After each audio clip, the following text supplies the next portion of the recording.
A ver, si pensamos en orquestación, a mí me gusta la analogía de la pintura, pero claro, en lugar de colores, el compositor lo que usa son los sonidos de los instrumentos.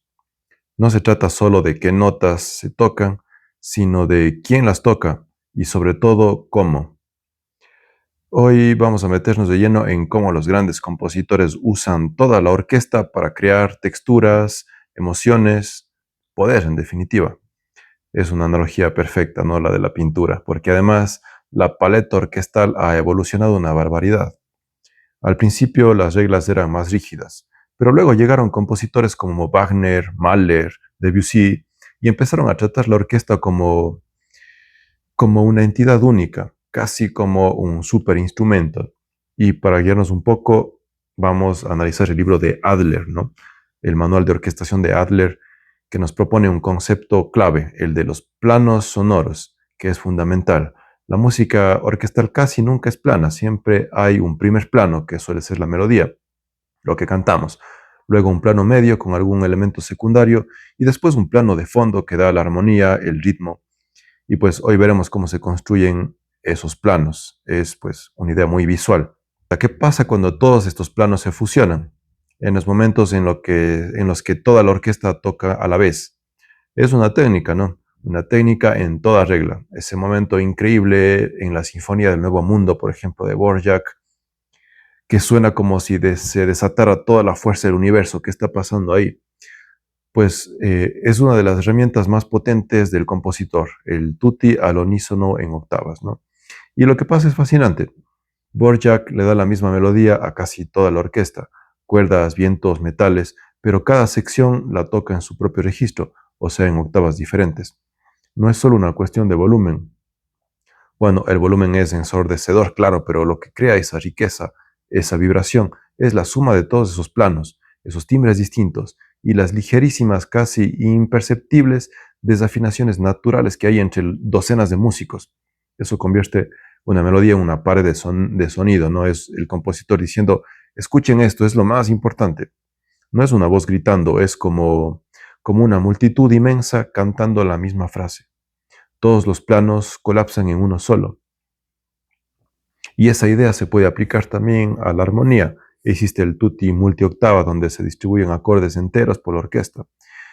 Y ahí pues tenemos a Mozart, que era un maestro de la arquitectura sonora. Él distribuye las notas del acorde de una forma súper lógica. Los graves para anclar, los metales en medio para dar cuerpo y los violines y maderas agudas arriba para dar brillo. El resultado es colosal, de una potencia y un equilibrio brutales.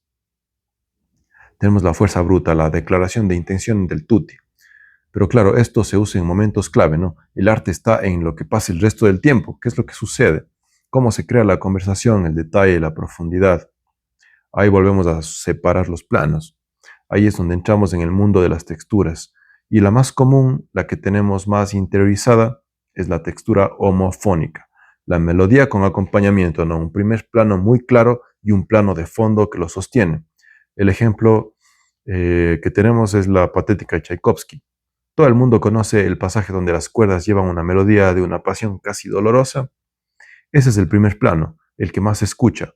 Y por debajo los vientos madera sostienen acordes largos, suaves, como un colchón armónico, crean la atmósfera.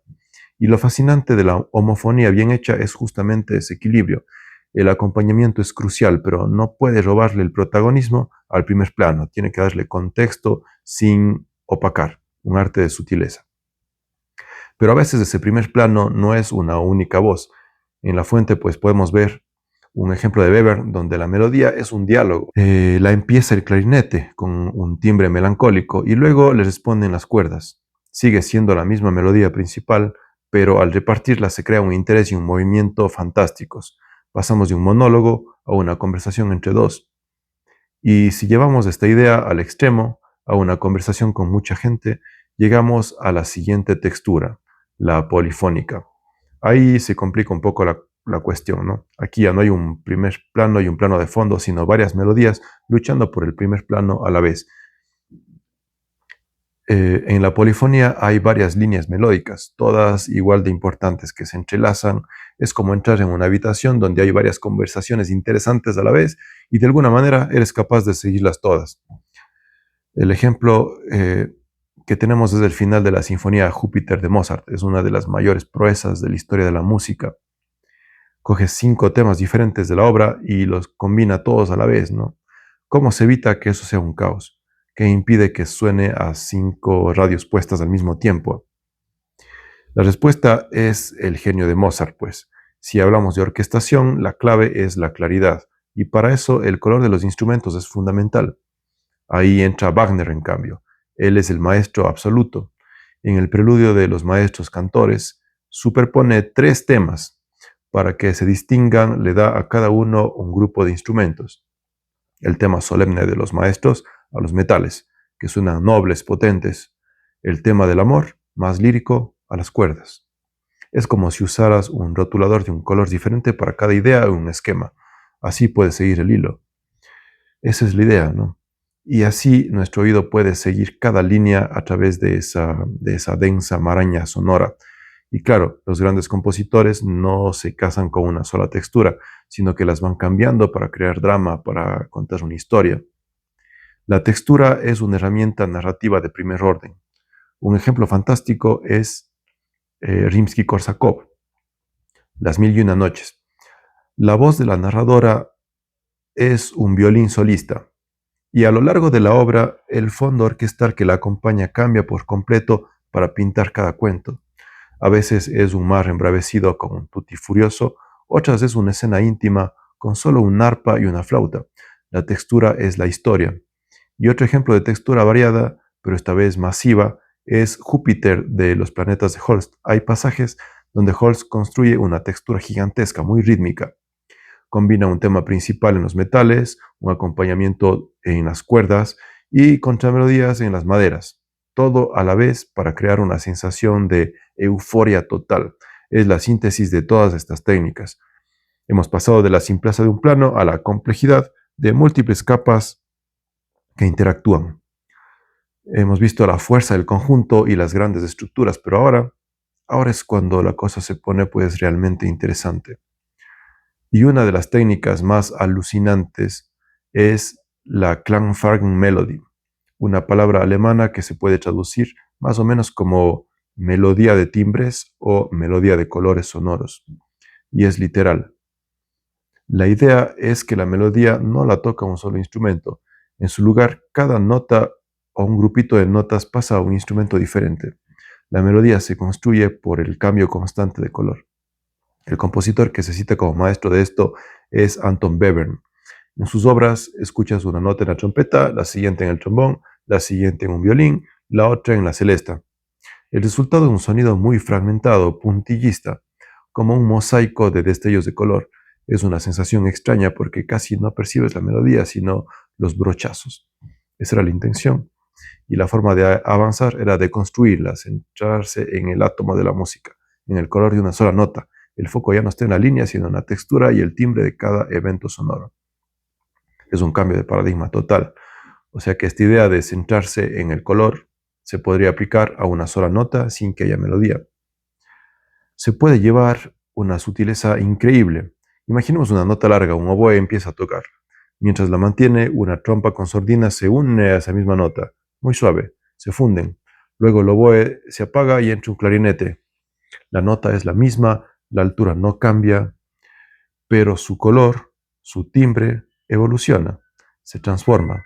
Es una técnica de una delicadeza asombrosa, como ver cambiar de color una nube. Es como ver un color que cambia de matiz bajo una luz. Y eso nos lleva a otra técnica clave que se menciona, ¿no? Las duplicaciones para crear nuevos colores. La idea de que si combinas una flauta y un violín en la misma nota, no escuchas flauta y violín, sino un timbre nuevo, un color híbrido. Ese es el corazón del arte de la orquestación. Un buen orquestador es casi un químico de sonidos. Conoce a la perfección qué instrumentos empatan bien, cuáles se funden, y los ejemplos de Brahms o Schumann que menciona el libro de Adler son perfectos, ¿no? A menudo mezclan un clarinete con una trompa, pero es un arte. Si la trompa domina, suena metálico. Si el clarinete domina, pierde cuerpo. Brahms era un maestro en escribir justo en el registro y la dinámica donde sus timbres se fusionan en un color nuevo, noble, oscuro. que se convirtió pues prácticamente en su firma. No es tan simple como decir, a ver, ustedes dos toquen juntos, sino hay que saber dónde y cómo. Hay combinaciones clásicas, el fagot y el violonchelo en el registro grave se funden de maravilla, es perfecto, crea un sonido oscuro, aterciopelado, es una paleta sonora totalmente. Otro ejemplo increíble es de la primera de Mahler. Para crear un sonido etéreo, casi irreal, hace que los violines toquen notas agudísimas con armónicos, un sonido muy vidrioso, y las duplica con flautas. El efecto es mágico prácticamente. Y pues hemos recorrido este camino, empezamos con la fuerza bruta del tutti, luego desgranamos las texturas, esos planos sonoros, ¿no es cierto? Y hemos llegado a la alquimia de crear colores nota a nota, un universo en sí mismo. Hemos pasado de la arquitectura de Mozart a la pintura puntillista de Webern. Es un abanico de posibilidades enorme. La verdad es que cada vez que escuchamos el final de la Júpiter de Mozart, yo siento una oleada de asombro y ahora pues entiendo que gran parte de ese impacto se debe a esa brillantez. Es la sensación de estar presenciando algo sobrehumano. Al final, la partitura es un mapa de este mundo sonoro. La próxima vez que escuchemos una sinfonía puede ser un buen ejercicio intentar escuchar dentro de la música. ¿Dónde está el primer plano ahora? ¿Qué hacen los instrumentos del fondo, los que crean la atmósfera? ¿Hay algún diálogo entre secciones? Es una forma más activa de escuchar, mucho más. No se trata de analizarlo todo, sino de percibir esa profundidad, esa tridimensionalidad de sonido. La mayoría de las técnicas se perfeccionaron para la sala de conciertos, pero ¿cómo han adaptado los compositores de cine estas mismas herramientas? El uso de la textura, del color, del tutti, ya no son solo para crear música, sino para dirigir y manipular directamente las emociones en una sala de cine, por ejemplo. La próxima vez que una película provoque tensión o euforia o melancolía, quizá la respuesta no esté solo en la imagen, sino en un viejo truco de orquestación. Hay una pregunta que a mí siempre me ha fascinado, ¿no? Estás en una sala de conciertos y un violinista se pone de pie y frente a él tienes a 80 músicos, metales, percusión, cuerdas, una muralla de sonido prácticamente. Y sin embargo, cuando ese único violín empieza a tocar, su melodía se eleva, clara, nítida, por encima de todo. ¿Cómo es posible? ¿Cómo consigue un compositor que una sola voz o un solo instrumento brille frente a la potencia de una orquesta entera? La respuesta fácil sería decir, bueno, que la orquesta toca más bajo y ya está. Pero eso es quedarse muy en la superficie. El verdadero arte es que hay todo un conjunto de técnicas increíblemente ingeniosas. No se trata de silenciar a la orquesta, ¿no? Se trata más bien de esculpir el sonido, de crear un espacio acústico para que el solista pueda respirar, pueda contar su historia. Es como una danza muy sutil entre el protagonista y el colectivo, la de esculpir el sonido. Es una idea pues genial. Y pues el campo de batalla más claro para este desafío es el concierto instrumental, ¿no? Un solista contra el mundo, o bueno, contra una orquesta. ¿Por dónde se empieza a separar esa maraña de sonidos? Podemos empezar por las soluciones, ¿no? La solución más humana y en cierto modo la más sencilla. Hacer que no toquen todos a la vez. La técnica del diálogo, ¿no? Y es exactamente lo que parece, una conversación musical. O sea, una especie de turnos de palabra. Pero pues bueno, es más que eso, no es solo un ahora tocas tú, ahora toco yo. Muchas veces es una estructura de llamada y respuesta. El solista presenta una idea musical, una frase, y la orquesta pues la recoge, la comenta, la expande, o incluso la contradice. Pensemos, por ejemplo, en el concierto para violín de Beethoven, que el manual lo detalla muy bien, ¿no? Hay momentos en que el violín canta una melodía súper lírica, muy expresiva, y justo después los clarinetes y las flautas recogen esa misma melodía, como un eco. No están compitiendo, están conversando. Y eso crea una tensión dramática, una expectación en quien escucha, que se pregunta, ¿y ahora qué va a contestar el solista? Es una forma muy elegante de evitar el problema. Pero claro, no pueden estar todo el rato dialogando, ¿no? Habrá momentos en que tengan que tocar juntos. ¿Qué pasa entonces? ¿Cómo se evita que la orquesta literalmente se coma al solista en sus momentos? Una de las técnicas más potentes es la que Adler describe como asignación de material de primer plano y de fondo. La mejor analogía es la de una pintura. Tienes una figura principal, nítida, detallada en primer plano, y detrás un paisaje más difuso, un fondo que le da contexto, que le da profundidad, pero que no le roba el protagonismo. O sea, la orquesta se dedica a pintar el paisaje sonoro.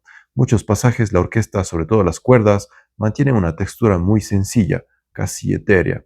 Tocan acordes largos, movimientos armónicos claros y todo en un segundo plano dinámico en piano. Y sobre ese lienzo tan delicado, tan estable, el clarinete, con su melodía llena de agilidad y de matices, puede flotar sin el más mínimo esfuerzo. La orquesta no está compitiendo, está creando un marco perfecto para que el retrato del clarinete brille. Es increíble pensar en esa contención, ¿no? 80 músicos haciendo un esfuerzo consciente por hacérselos discretos para que uno solo pueda destacar. Eso requiere una disciplina tremenda. Pero ¿es solo una cuestión de volumen y de tocar cosas más sencillas o influye también el tipo de sonido, el color de los instrumentos? Seguramente es más fácil oír una trompeta sobre violines que oír un violín sobre trompetas.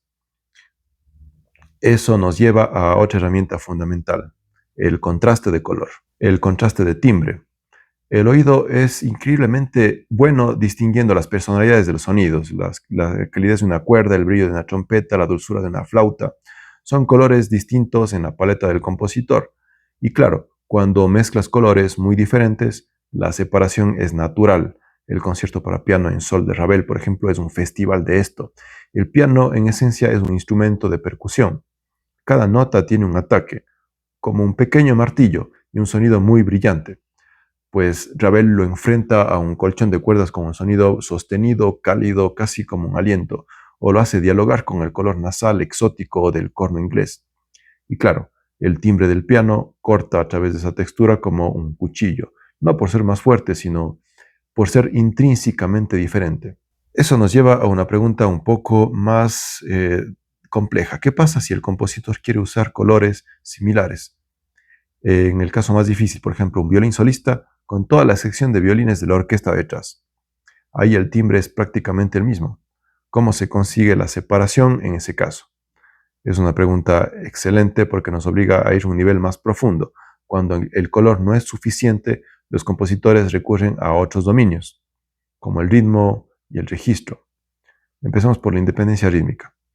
Imaginemos dos personas hablando a la vez. Si las dos hablan con frases largas y pausadas, se forma un barullo.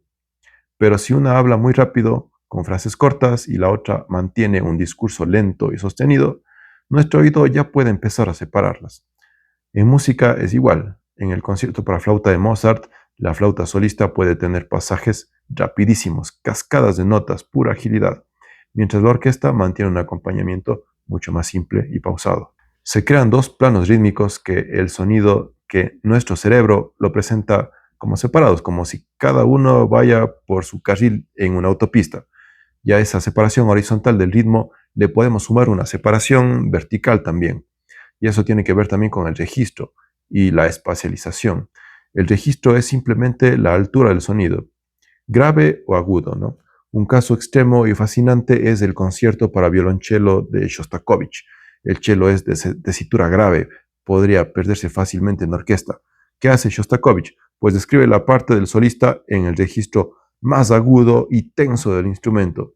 Lo forza a sonar casi como una viola. Lo eleva físicamente en frecuencia por encima del centro de la orquesta. Y ese sonido agudo cargado de tensión corta la textura y llega directo al oído. Y a veces la solución más poderosa es simplemente el silencio, crear texturas sencillas. En el concierto para violín de Sibelius hay momentos en el que la orquesta apenas susurra. Tocan con sordina, una atmósfera minimalista, frágil y vacío. Y cada nota del violín ahí adquiere un peso dramático pues inmenso, increíble. No compite con nada, el espacio lo es todo. Todo esto es fascinante para los instrumentos, ¿no? Pero pues la voz humana, ¿qué pasa con el canto, no? ¿Cómo hace un cantante? ¿Cómo equilibramos un cantante con una orquesta? Este es un reto de otro nivel también, ¿no? Es un reto que ha obsesionado a los compositores durante siglos, especialmente en la ópera. Y para afrontarlo, pues desarrollaron herramientas específicas. La primera y más fundamental nace de una prioridad absoluta, la claridad de la palabra. Para que el público se entere de la trama, se inventó el recitativo, que es como la parte hablada de la ópera. Es casi un diálogo hablado, pero con notas. La música está completamente al servicio del texto. El manual nos muestra ejemplos de Don Giovanni de Mozart, que son clarísimos, ¿no? Mientras los personajes conversan y la trama avanza, el acompañamiento orquestal es mínimo. A menudo son solo unos pocos acordes, largos y sencillos, en las cuerdas o en el clave, ¿no? Actúan como signos de puntuación, dando un soporte armónico básico, pero sin distraer en absoluto. Todo está diseñado para que te concentres en la palabra y en el drama. Eso tiene pues bastante sentido para las partes narrativas, pero luego llega el momento de la emoción pura, ¿no? El aria, el momento de te amo con locura o mi vida está acabada. Ahí la orquesta no puede limitarse a tocar dos acordes de fondo, porque la emoción se quedaría a medias. En el aria la jerarquía se transforma, la orquesta deja de ser un mero soporte para convertirse en un participante activo de la emoción. Es un compañero psicológico del cantante. Ya no solo acompaña, comenta, intensifica, colorea lo que la voz está expresando, ¿no? Los ejemplos de los líderes orquestales son paradigmáticos. La orquesta y la voz están entrelazadas en un tapiz sonoro increíblemente rico. Si el texto habla de la soledad, la orquestación se vuelve transparente, desolada, quizá con un solo instrumento de viento dialogando con la voz. Se habla del esplendor de la naturaleza, pues escuchamos las maderas, el brillo de las cuerdas evocando paisajes. La orquesta revela el subtexto emocional que las palabras por sí solas no pueden expresar. Un solista vocal ya es complicado, pero a veces en la ópera el reto se multiplica. Pensamos en esas escenas caóticas con un cuarteto o un quinteto, ¿no? Varios personajes en el escenario, cada uno cantando su melodía, su texto. ¿Cómo es posible que eso no sea un simple barullo ininteligible? Eso es probablemente el mayor acto de malabarismo de un compositor de ópera. Y el maestro absoluto de esto fue Mozart.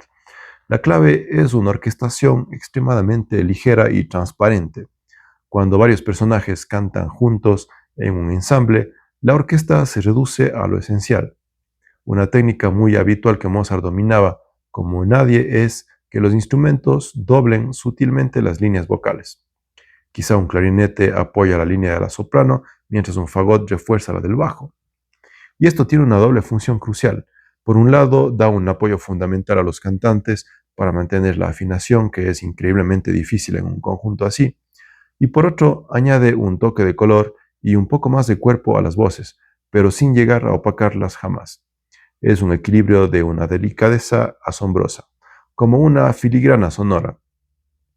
Es como darles a los cantantes una especie de guía invisible para no perderse. Llegamos pues al nivel final de dificultad, el coro. Decenas, a veces cientos de voces cantando juntas. ¿Cómo se apoya esa masa sonora sin crear una onda expansiva que lo arrase todo? La estrategia cambia radicalmente. Con un solista buscas la separación, con el coro buscas lo contrario, la fusión, la cohesión. La técnica más común y efectiva es el doblaje directo, masivo.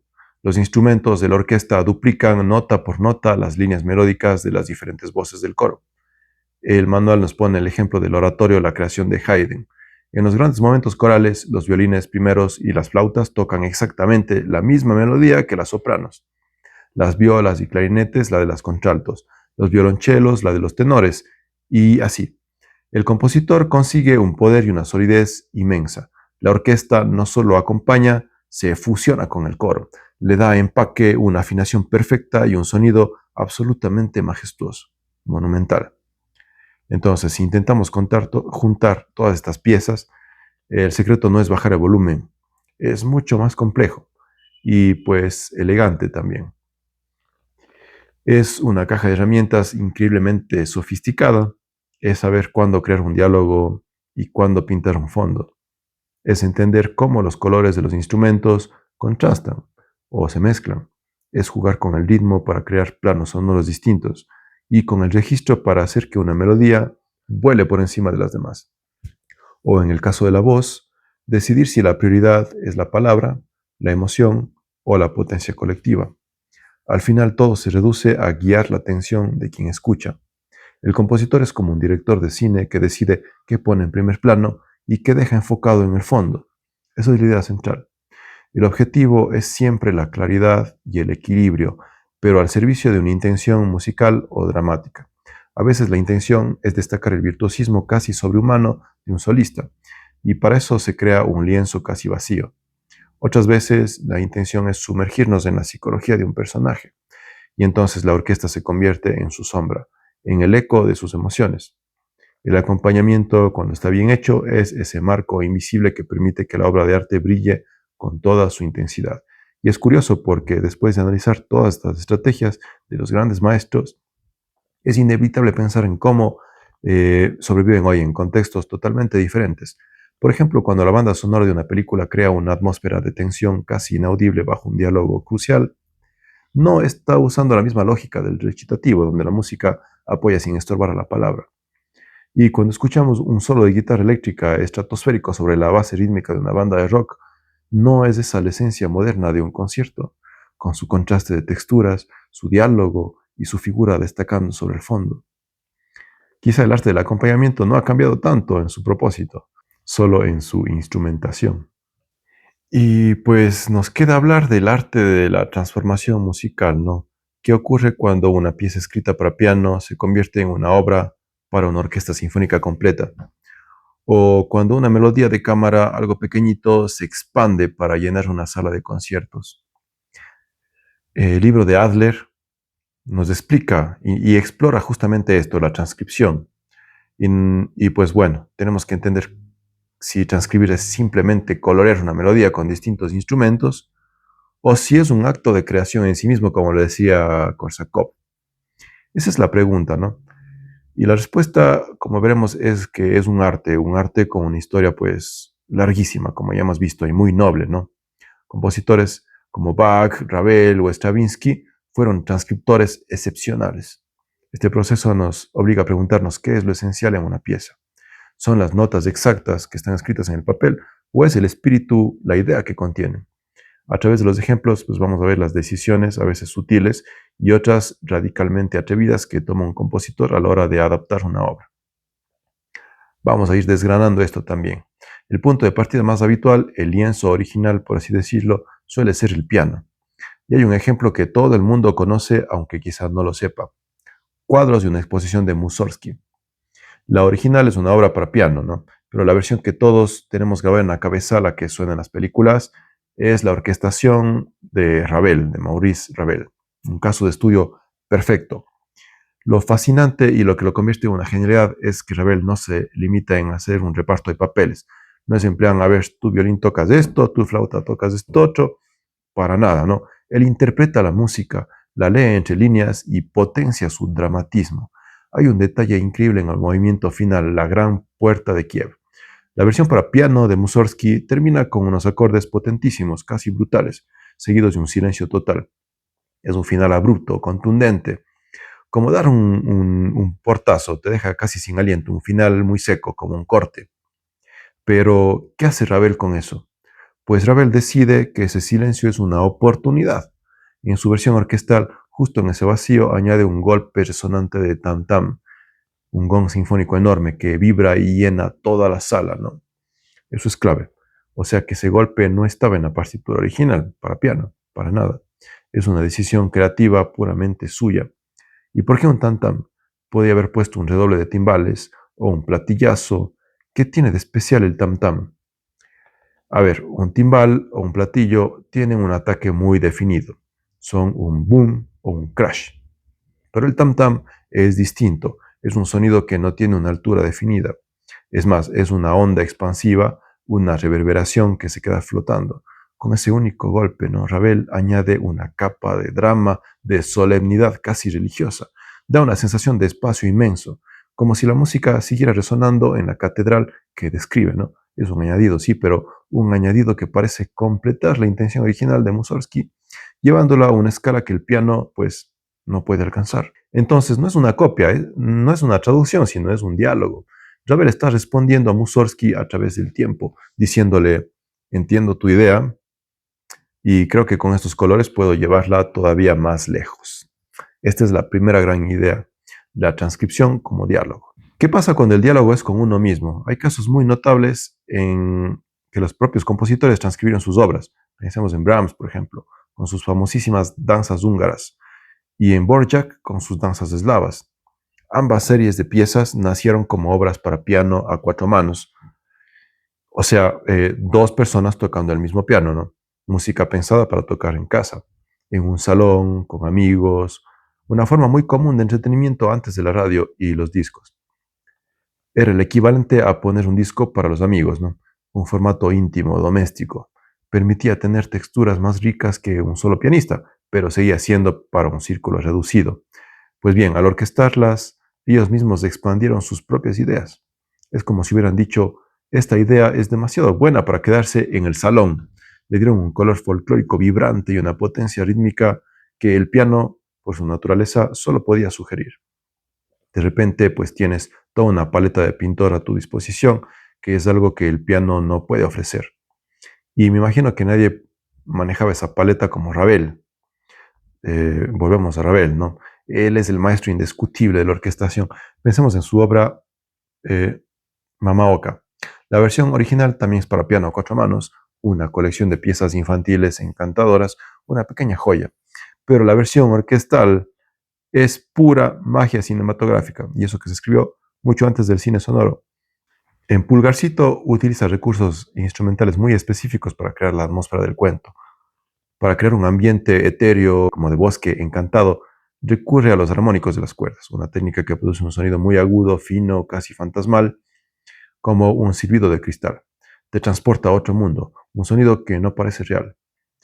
Y luego, para sugerir algo oscuro, profundo, quizá el logro del cuento que acecha, use el contrafagot, que es el instrumento más grave de la sección de viento-madera.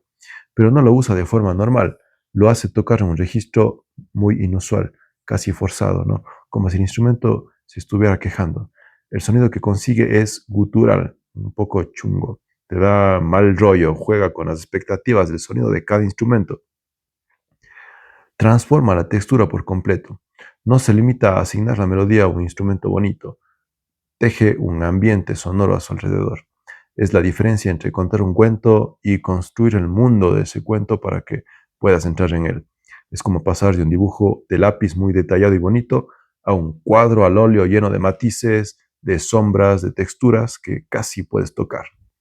Y hablando de llevar las cosas a otro nivel, está el caso, para mí el más atrevido, de Schoenberg transcribiendo un cuarteto para piano de Brahms. Llegó a llamarla la Quinta Sinfonía de Brahms. Eso es una pasada de atrevido, pues casi una fanfarronada, ¿no? Es una afirmación muy audaz, pero revela perfectamente su intención. Schoenberg sentía una admiración profundísima por Brahms, lo consideraba un innovador y creía que las ideas musicales de ese cuarteto eran tan grandiosas, tan densas y complejas, que el formato de cámara con solo un piano, un violín, una viola y un cello se le quedaban cortos. Pensaba que Brahms había metido un motor de Fórmula 1 en el chasis de yo qué sé, un i10. Es exactamente eso, ¿no? Schoenberg sentía que el motor musical de Brahms estaba pidiendo a gritos una carrocería más grande y potente. Y lo que hizo fue, según él, liberar ese potencial sinfónico. No hay un punto de arrogancia ahí. No se arriesgaba Schoenberg a que los puristas de la época dijeran que estaba destrozando a Brahms, que quién era él para corregir al maestro. Por supuesto, ¿no? Y se lo dijeron también, pero su argumento era muy sólido. Decía que con el piano, en un cuarteto, muchas de las líneas melódicas internas de Brahms, que son muy complejas, se perdían, quedaban ahogadas. Al usar toda la fuerza de la orquesta, los metales, la percusión, la gran masa de cuerdas, lo que hacía era poner un foco de luz sobre cada uno de esos detalles. Él argumentaba que no estaba añadiendo nada, sino que estaba haciendo explícito lo que en la obra original solo estaba implícito. Es una transcripción que nace de una admiración y un análisis estructural increíblemente profundos, casi un acto de crítica musical con instrumentos. Es como una restauración de un cuadro que de repente revela colores que se habían perdido, ¿no? Pero el proceso de transcripción no se limita a eso. Hay otras transformaciones. Y hay un ejemplo muy curioso y revelador. Stravinsky, uno de los pilares de la música del siglo XX, transcribiendo música de Pergolesi, un compositor del barroco italiano del siglo XVIII. Hay casi 200 años de distancia entre ellos. ¿Y qué resulta de ese choque de épocas? ¿Una pieza barroca o una del siglo XX? Ambas a la vez. Y eso es lo maravilloso. Aquí la distancia temporal es la clave de todo. Stravinsky es muy respetuoso con el material original. Mantiene la estructura, las melodías, la armonía básica de Pergolesi. No cambia las notas, pero la instrumentación que elige y la forma de combinar los timbres es inconfundiblemente suya. Es como si un director de cine de hoy cogiera un guión de Shakespeare y lo rodara con estética cyberpunk. El texto de la historia es la misma, pero la sensación, el lenguaje visual, es completamente diferente. Viste una melodía antigua y elegante con ropas modernas y angulosas, ¿no? Stravinsky no intenta sonar como sonaría Pergolesi en su época, no, para nada. Hace que la música de Pergolesi suene a través de su propia voz, de su propio tiempo. El resultado es una pieza que parece un viajero en el tiempo, ¿no? Pertenece a dos épocas a la vez. Es un diálogo fascinante. Y no solo se viaja en el tiempo, sino también entre formatos. ¿Qué pasa cuando el material original no es de piano ni de cámara, sino de banda? Menciona compositores que escribieron versiones para banda y para orquesta de la misma obra, como Darius Milhaud con su suite francés. Ese caso es muy revelador porque es casi un experimento controlado. Nos permite comparar directamente cómo suena un mismo material en dos agrupaciones distintas, ambas muy potentes pero con características muy diferentes. La versión para banda sinfónica tiene una sonoridad muy brillante, muy directa. Está dominada por los vientos madera y el bloque de metales. Es un sonido muy potente con colores primarios muy definidos, como un dibujo hecho con rotuladores de alta calidad, colores vivos, trazos claros y contundentes. Es un sonido más homogéneo en toda su palabra, ¿no? ¿Qué pasa si llevamos esto a la orquesta sinfónica? La entrada de la sección de cuerda lo cambia todo. De repente tienes un universo de matices nuevos ahí.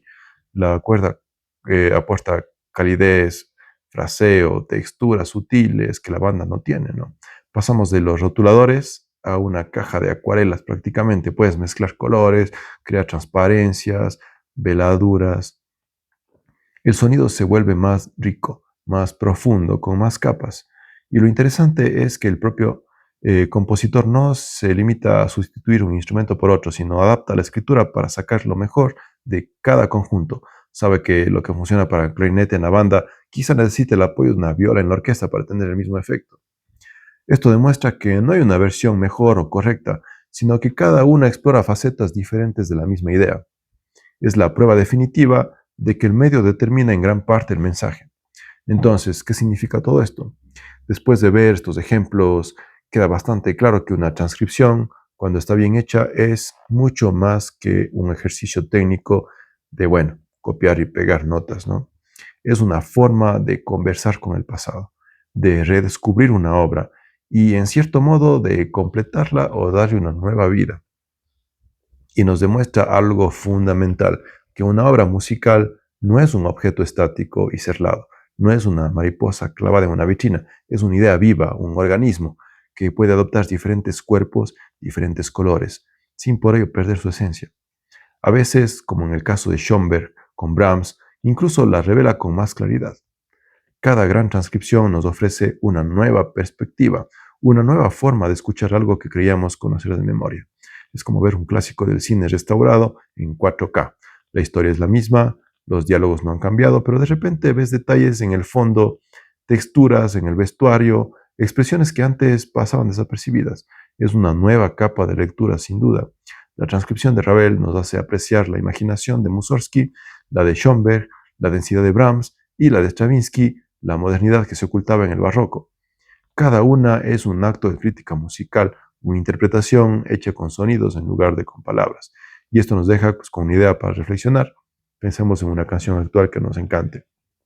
Quizá algo muy sencillo, como apenas una voz y una guitarra, o una base electrónica minimalista. ¿Cómo sonaría esa misma canción, esa misma melodía y armonía en manos de un gran orquestador como los que hemos visto?